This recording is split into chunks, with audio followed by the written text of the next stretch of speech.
Boa noite, saudações celestiais a todos. Estamos aqui em mais um estudo a respeito do livro de Apocalipse, né?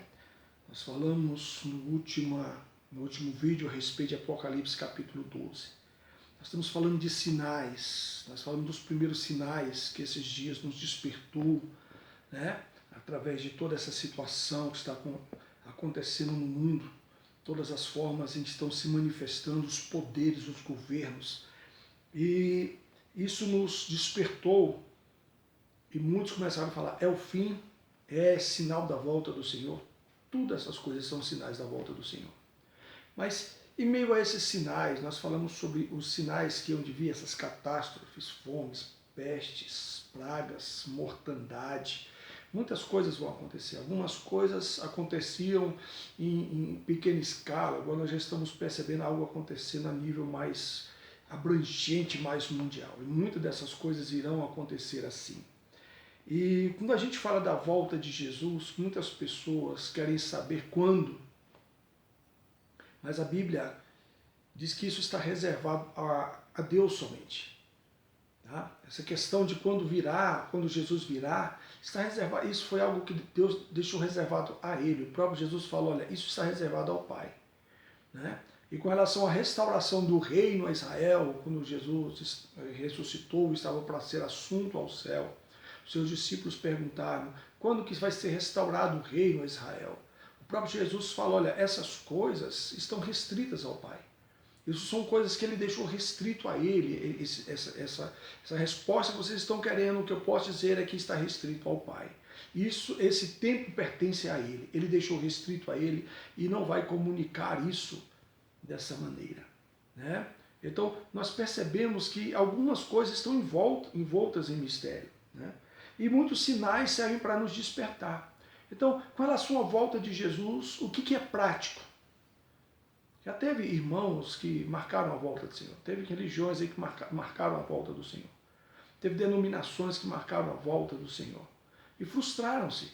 Porque quando eles marcaram a volta de Jesus, eles esqueceram de estar. Se o próprio Jesus falou que nem o filho sabe, mas somente o Pai. Então quando eles falou, agora eu sei. Eles falaram, Jesus, então tu estava ruim com o Pai. Porque o Pai não falou para você, mas falou para mim. Mas na realidade isso depois se manifestou como uma grande frustração e mostrou que o que Jesus disse, que somente o Pai sabe, é somente o Pai sabe. E o que Jesus nos deixa? Ele nos deixa um alerta, ele fala, vigiai, orai, estejais preparados para que esse dia não vos pegue como um ladrão, para que esse dia não vos pegue como um laço. Então o que eu tenho que fazer? O que você tem que fazer? É nos preparar. E todos os sinais que eles vinham ser um despertar para nossas vidas. Mas em meio a esses sinais, a Bíblia nos fala de outros sinais também. E a Bíblia nos fala desse sinal no céu. Olha, Apocalipse capítulo 12, versículo 1 fala, viu-se grande sinal no céu. Então, teve um sinal no céu. E nós falamos um pouco sobre isso no trecho anterior, né? No vídeo anterior, em que nós falamos dessa revelação desta mulher. Aqui na parte de baixo, nos comentários, na parte de especificação do vídeo, tá? Na descrição do vídeo, eu vou deixar aí um irmão ministrando sobre isso, sobre essa questão de escatologia. Por quê? Porque é um vídeo longo. Tá? É um vídeo um pouco longo, então eu vou deixar para vocês assistirem mais tarde um estudo escatológico a respeito de Apocalipse capítulo 12. Eu apresentei um outro anterior sobre a questão do anticristo, em que nós vamos entrar na pessoa dele, na figura dele aqui, mas ele está lá no vídeo 8, fala sobre, 8 é o 9, fala sobre a questão do anticristo, acho que é o 9, fala a questão do anticristo. Tá? Então nesse vídeo você tem um estudo de mais de 1h30 aí a respeito dessa cronologia também, e sobre essa pessoa do anticristo, como é que ele vai ser, ok? Questão do governo, os governos do mundo, como que eles vão se movimentar com relação a isso. E com relação ao Apocalipse 12 também nós temos esse detalhe. Mas aqui o que eu quero comentar de forma prática? A forma prática aqui é que existe uma perseguição contra o povo de Deus, nós vamos ver isso hoje. No vídeo passado eu falei o quê? Sobre a vitória sobre o maligno. Tem uma vitória sobre ele. E nos fala que essa vitória ela está né? Capítulo 12, versículo 11 de Apocalipse, nos fala, pois eles, pois, o venceram por causa do sangue do Cordeiro, por causa da palavra do testemunho que deram, e mesmo em face da morte não amaram sua própria vida. Eles venceram por causa do sangue do Cordeiro. Então, se você tem o sangue de Jesus na sua vida, se você pediu para Jesus perdoar os teus pecados, se você acredita no sacrifício de Jesus na cruz, no sangue derramado na cruz, lá no Calvário, se você acredita que ele foi para perdoar os teus pecados e você pediu isso ao Pai, não é somente acreditar, não é somente saber a respeito, mas pedir a Deus para que esse sangue te purifique de todos os teus pecados e que você entende que sem esse sacrifício da cruz você jamais seria salvo, não é pelas suas boas obras. As boas obras, a única boa obra que nos salva é a boa obra de Cristo por nós. Esta é a obra poderosa para a salvação. As outras boas obras são atos de caridade que todos nós temos que fazer, mas eles não serão dados para nós como propósito de salvação. A Bíblia fala que pela graça sois salvos mediante a fé. Isso não vem de vós, é dom de Deus. E não de obras para que não se glorie. Porque alguém pode dizer, olha, eu fiz mais, eu dei mais esmola que você. Eu ajudei mais do que você. Eu fiz mais do que você. Por isso eu sou digno de estar aqui. Eu sou merecedor de estar aqui. Com relação à salvação, ninguém é merecedor. Com relação à salvação, é uma dádiva de Deus. E aqui nos fala que é a vitória sobre o diabo. Eu sei que nós temos muitas lutas com relação às trevas, ao império das trevas, à atuação do maligno nas vidas, na sociedade, na família. Né? Nós temos muita luta com relação à ação e à atuação do inimigo. Nós oramos, a Bíblia nos ensina a orar com relação a essas coisas, repreendendo a ação do inimigo, resistindo ao inimigo, não dando lugar ao inimigo. A Bíblia ela nos ensina. De repente nós vamos tocar um pouco sobre esse assunto, porque nós vamos entrar nesses trechos aqui sobre essa atuação do maligno. A Bíblia nos ensina isso, mas a vitória mesmo sobre o inimigo é a vitória sobre a morte e sobre o inferno. Esta é a vitória sobre Satanás. Né? Essa é a vitória sobre o maligno. A Bíblia fala em 1 João capítulo 3, versículo 8. Tá? Temos o Evangelho de João, temos as cartas de João. Em 1 João capítulo 3, versículo 8 em diante, nos fala que para isso se manifestou o Filho de Deus, para destruir as obras do diabo. E quando você lê anteriormente, depois, você vai perceber que as obras do diabo é o pecado. É a ação do pecado do diabo na vida das pessoas. E aqui nos fala que ele é um acusador. E aqui também nos fala que ele é o sedutor. Mas aqui também nesse capítulo nos mostra que ele é o perseguidor. Com relação à sedução de Satanás, eu gostaria de deixar outros vídeos de um estudo sobre esse assunto. Ele é um pouco mais longo, são aproximadamente aí umas 10 horas de estudo, mais ou menos, que está detalhada a forma em que Satanás atua nessa situação de ser o sedutor. Né? Ele é o sedutor. Versículo 9 do capítulo 12 nos fala que ele se chama, quem é ele? Ele é a antiga serpente, que se chama diabo, e Satanás, o sedutor de todo mundo. Como é que ele seduz o mundo inteiro para não acreditar em Deus, para se revoltar contra Deus, para blasfemar contra Deus, para odiar a Deus, para odiar quem pertence a Deus? Como é que ele consegue? Como é que ele consegue seduzir as pessoas a acreditar que Deus é ruim, que Deus é mau? Onde foi que ele começou esse aspecto? Onde foi que ele começou sendo esse tipo de sedutor? Lá no Éden. A estratégia dele usada no Éden, ele usa até hoje e vai usar sempre. Essa é a estratégia dele. Está funcionando, funcionou e ele vai continuar fazendo. E nós vamos perceber nesses trechos aqui algo a respeito disso também. Mas um estudo mais detalhado sobre essa questão da sedução. Sobre como é que ele mudou a ordem de Deus, como é que ele fez que Deus se parecesse ruim, mal, até mau caráter. Ele chega a acusar Deus de mau caráter. Ele chega a acusar Deus de mentiroso, ele chega a dizer, não, não é assim. Só para você ter ideia. E os nossos primeiros pais acreditaram. Ele é sedutor. O que é sedução? Você que já esteve apaixonado, você sabe o que é uma sedução. Fica cega. A pessoa cega até para os defeitos. Isso é uma sedução. O sedutor. Né? O acusador. E aqui nos fala que houve uma vitória sobre ele. O sangue do Cordeiro. Então, nesse sinal no céu, a primeira coisa que você percebe nesse sinal no céu é uma mulher. A igreja em todas as épocas, o povo de Deus em todas as épocas. Ela está para dar à luz um filho, existe um dragão vermelho. Você vai perceber que esse dragão vermelho vai se manifestar de novo. Esse aqui ele está se manifestando nos céus, nas regiões celestiais, no mundo espiritual em que eu não vejo e você não vê. Esse mundo espiritual aí nos fala que ele estava aguardando. Ele estava aguardando para devorar o filho que nascesse desta mulher.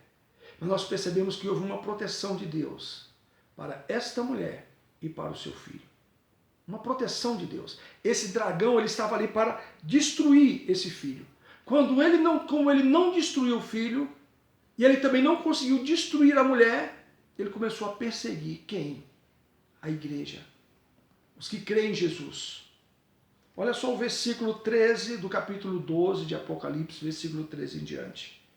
Quando, pois, o dragão se viu atirado para a terra, perseguiu a mulher que dera à luz o filho varão. Ele não conseguiu destruir o filho varão. No versículo 4 de Apocalipse, nos fala o propósito desse dragão. Nos fala que o dragão se deteve em frente da mulher que estava para dar à luz, a fim de lhe devorar o filho quando nascesse. Nasceu, pois, um filho varão que há de reger todas as nações com cetro de ferro. E o seu filho foi arrebatado para Deus até o seu trono. Querido, o maligno não toca em quem Deus não deixa tocar. Você fala o seguinte, vai nascer esse filho, eu vou matar, e Deus não vai mexer nisso, ele não pode mexer nisso. Aqui, quando você entende essa revelação, porque aqui nós vamos entrar aqui nesses próximos trechos do capítulo 13, nós vamos perceber a revelação da ação do inferno, do inimigo, do maligno, e em toda a sua intensidade. Nós percebemos aqui que ele estava para devorar o filho, que há de reger as nações. Quem é ele? Jesus. E quem são eles? Todos os que estão com Jesus. Nós vamos perceber que Jesus vai vir com os santos para reinar e para reger a terra. E depois ele vai reger para sempre. O seu reino vai ser eterno. Então o que acontece aqui? Ele não conseguiu devorar. A priori ele não estava perseguindo a mulher, ele estava atento para o filho que estava para nascer. E ele nasceu e foi arrebatado para Deus. E logo depois que ele viu isso, ele começou a perseguir a mulher. Quem é essa mulher? É a igreja. Hoje a igreja, mas o povo de Deus em todo o seu tempo sofreu perseguição. E aqui mais uma vez a gente percebe que a ação de Satanás é perseguir a igreja. De repente você está vendo essas coisas acontecendo. Por que essas coisas estão acontecendo? É por quê? Por causa de quê? Queridos, isso tudo é para devorar a igreja. Isso tudo é para se levantar contra a igreja. Isso tudo é para se levantar contra os santos do Altíssimo. Isso tudo é para perseguir os que creem em Deus. Mas o que é isso? Está aqui. No capítulo 12, versículo 3, nós vimos que ele perseguiu a mulher que dera à luz. Não conseguiu devorar o filho, agora vai perseguir a mulher. Presta atenção. E foram dadas à mulher as duas asas da grande águia, para que voasse até o deserto, ao seu lugar, onde é sustentada durante um tempo, tempos e metade de um tempo, fora da vista da serpente. Essa mulher foi guardada. Foi dado um período de proteção para ela. Então a serpente arrojou a sua boca atrás da mulher, água como um rio, a fim de fazer com que ela fosse arrebatada pelo rio.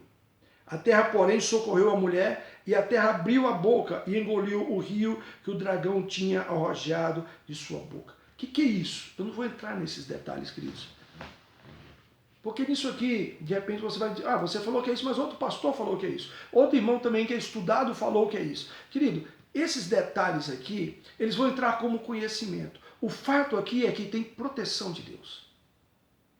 A proteção de Deus. Deus vai dar proteção para a sua igreja.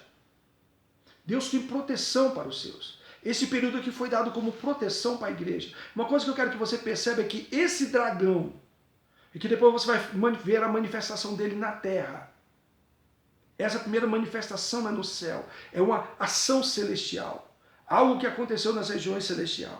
E no versículo 17 fala, irou-se o dragão contra a mulher e foi pelejar com os restantes da sua descendência, os que guardam os mandamentos de Deus e têm o testemunho de Jesus.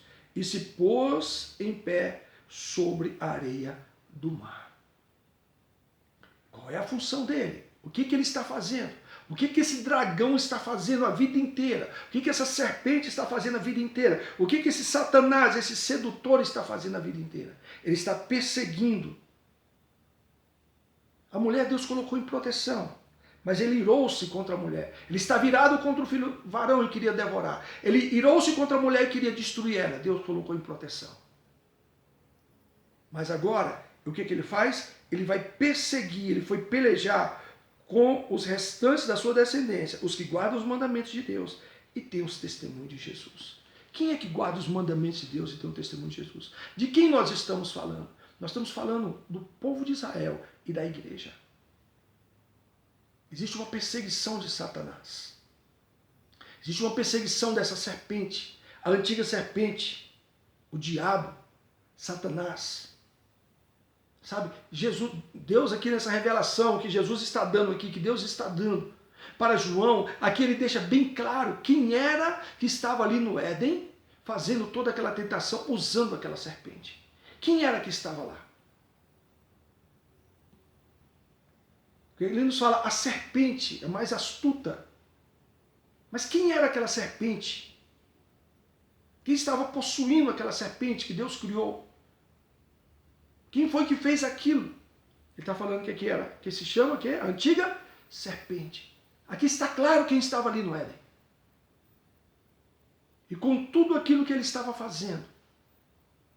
Eu espero que você tire um tempinho para ver esses vídeos. Primeiramente, um estudo escatológico. O que é um estudo escatológico? É um estudo mais detalhado, mais claro desses aspectos que estão aqui, em que num vídeo de 15, 20 minutos não dá para especificar. E de 1h30 também ele é muito corrido, ele é mais simplesmente alguns detalhes superficiais só para você se localizar naquilo que está acontecendo. O mistério da iniquidade, esse mistério da iniquidade aqui, essa operação da iniquidade. Eu tenho os outros vídeos, eu passei só um, que foi a questão do anticristo. Eu espero que você tenha tirado um tempo. Eu espero que você dê pausa, talvez no seu seriado aí que você está assistindo. Né? Muitos aí tiraram para se divertir, para assistir um seriado. Você também gostaria de tirar um tempo para aprender um pouco mais sobre esse assunto? Ele te interessa? Porque ele diz respeito à sua vida, diz respeito ao seu futuro. Tem hora que eu passo 3, 4 horas estudando sobre esse assunto, vendo estudos, isso não me cansa. Eu gosto de entender essas coisas, porque ela está falando sobre o meu futuro, está falando sobre o seu futuro, para você não ser pego por um laço, para que eu não seja pego por um laço. De repente tem tempo que você não vê falar sobre esse assunto. Tem estudos aqui que eu estou vendo que tem 4, 5 anos que foram ministrados. E de lá para cá, o que mais se... Será que esse é um assunto importante que ele deveria ocupar os nossos púlpitos, mas não estão ocupando? Quantos anos tem que esse assunto de repente não ocupa o púlpito? O arrebatamento não se fala mais. O preparar-se para a volta do Senhor não se fala mais. Tantos assuntos, tantas conquistas. De repente o assunto foi conquista essa terra, conquiste o melhor dessa terra. Você é um vencedor, você não é um derrotado. E a ênfase foi essa. Isso virou a ênfase. Você vai conquistar. Deus vai ajudar você a conquistar. Deus vai te dar o teu carro novo. Deus vai te dar tudo novo. Deus vai te dar a sua saúde. De repente essa foi a ênfase. Mas agora se percebeu que todas essas coisas, por uma mudançazinha simples, por um aspecto simples. E olha que ele não vai ser o mais terrível de todos. Você percebeu que de repente, daqui a pouco você não pode sair com o seu carro novo da garagem? Você percebeu que de repente o seu dinheiro não tem sentido, você tem que pedir para alguém vir trazer uma comida que você nem sabe como está sendo preparada dentro da sua casa, para trazer para você? Percebeu como que de repente tem uma utilidade pública, por utilidade pública você não pode mais sair de casa, vai ficar dentro de casa. E aí? A gente percebe que essas coisas elas são muito simples de serem dominadas, muito simples de serem tiradas. E quando nós percebemos isso, nós percebemos que isso vai acontecer de uma maneira mais intensa. Mas eu gostaria que nesse estudo de hoje, nessa parte dessa palavra de hoje, eu vou deixar nas descrições abaixo, na descrição do vídeo abaixo, eu vou deixar um link sobre uma palestra sobre a questão da visão, um escatológico sobre Apocalipse capítulo 12. Vou deixar para você prestar atenção nessas coisas. E na próxima ministração, eu vou deixar uma sequência de vídeos, para que você, se você tem interesse, pega um vídeo por dia, ou a cada 2 dias, pega um aí. Assiste 1 hora, 50 minutos de estudo, para você perceber como é que essa sedução de Satanás ela ocorre. Como é que ela ocorre até hoje? Por que ela funciona até hoje? Por que muitas vezes eu e você temos que confessar pecados? E a gente fala, cara, mas você já tem tanto tempo de crente, ainda está caindo nesse tipo de engano. Como é que essa sedução me fez errar de novo? Como é que nós temos situações em nossas vidas que nós sabemos que deveríamos já ter parado de errar e mesmo assim ainda erramos? O que nos prende a essas coisas? Que tipo de sedução?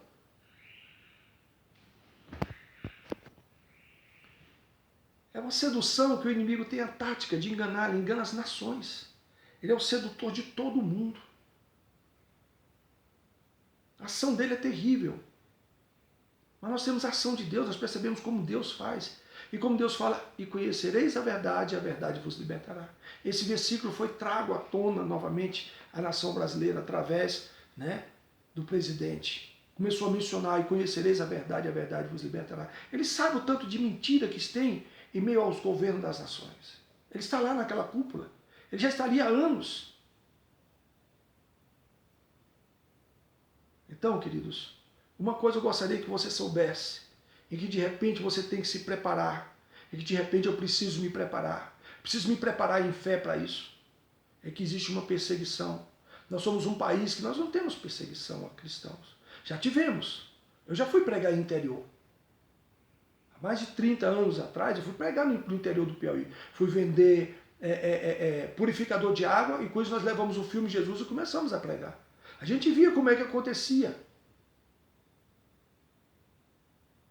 A religião que estava ali dominando, aqueles povoados falavam, não é para vocês ir assistir aquilo ali não. O sacerdote falava lá, não é para vocês ir assistir não. Eles são do diabo. Quantos missionários foram para o interior, para os interiores, e ali perderam suas vidas, perseguidos por uma religião estabelecida, dizendo que é cristã, mas ao mesmo tempo perseguindo e mentindo e fazendo essas coisas todas. E a gente percebe a ação do inimigo até dentro do cristianismo. Muitas atitudes falam para isso, não é de Deus não. Porque ele entrou com uma sedução. Você vai ver que ele é tão terrível que ele atraiu o povo de Deus para a Babilônia. Nós vamos falar um pouco sobre a Babilônia. E Deus fala, sai dela, povo meu. O que a igreja está fazendo em Babilônia? O que o povo de Deus está fazendo em Babilônia? O que é Babilônia?